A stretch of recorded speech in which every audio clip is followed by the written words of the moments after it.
বিশ্বজুড়েই কেমন যেন একটা যুদ্ধ পরিস্থিতি বিরাজ করছে।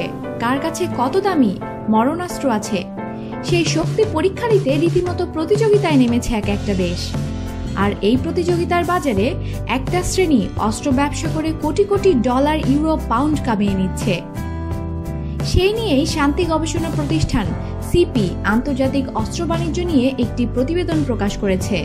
আর তাতে দেখা যাচ্ছে বিশ্বে অস্ত্র বিক্রিতে ১ নম্বর অবস্থানে আছে মার্কিন যুক্তরাষ্ট্র। সেই সমীক্ষা নিরীক্ষে প্রথম ৭টি দেশের তালিকা প্রকাশ করা হয়েছে, যারা দুর্বল দেশগুলির কাছে যুদ্ধাস্ত্র বিক্রি করে আগুল ফুলে কলাগাছ হয়ে যাচ্ছে। সেই তালিকা অনুযায়ী দেখা যাচ্ছে কোন দেশ কার কাছে অস্ত্র বিক্রি করছে। আমেরিকা। বিশ্বের সবচেয়ে বেশি অস্ত্র রপ্তানিকারক দেশ হচ্ছে মার্কিন যুক্তরাষ্ট্র।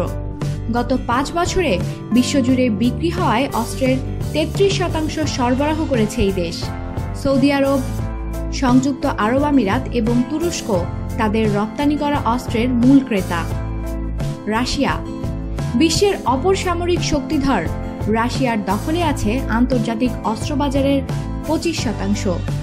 দেশটিতে উৎপাদিত অস্ত্রের মূল ক্রেতা ভারত, চীন এবং ভিয়েতনামও রাশিয়ার কাছ থেকে অস্ত্র কিনছে নিয়মিত। চীন।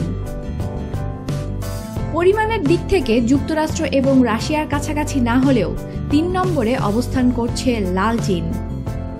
বিশ্বের অস্ত্র বাজারের ৫.৯% তাদের দখলে। ক্রেতা পাকিস্তান, বাংলাদেশ এবং মিয়ানমার।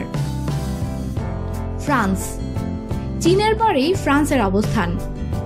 গত কয়েক বছরে বিক্রি হওয়া অস্ত্রের ৫.৬% তৈরি করেছে এই দেশ। তবে লক্ষণীয় হল ফ্রান্সের অস্ত্র রপ্তানির পরিমাণ আগের চেয়ে কিছুটা কমেছে। মূলত মরক্কো, চীন এবং মিশর এই দেশ থেকে অস্ত্র আমদানি করে। জার্মানি। জার্মানির অস্ত্র রপ্তানির পরিমাণ সিপ্রির হিসেবে গত দশকের তুলনায় অনেক কমেছে। বর্তমানে আন্তর্জাতিক বাজারে ৪.৭% তাদের দখলে আছে। মার্কিন যুক্তরাষ্ট্র, ইসরায়েল এবং গ্রিস জার্মানির মূল ক্রেতা। যুক্তরাজ্য। অস্ত্র বিক্রির বাজারে যুক্তরাজ্যের অবস্থান ষষ্ঠ। সংখ্যার হিসেবে ৪.৫%। মূলত সৌদি আরব, ভারত এবং ইন্দোনেশিয়া যুক্তরাজ্য থেকে অস্ত্র আমদানি করে। স্পেন। স্পেনের দখলে আছে অস্ত্র বাণিজ্যের ৩.৫%।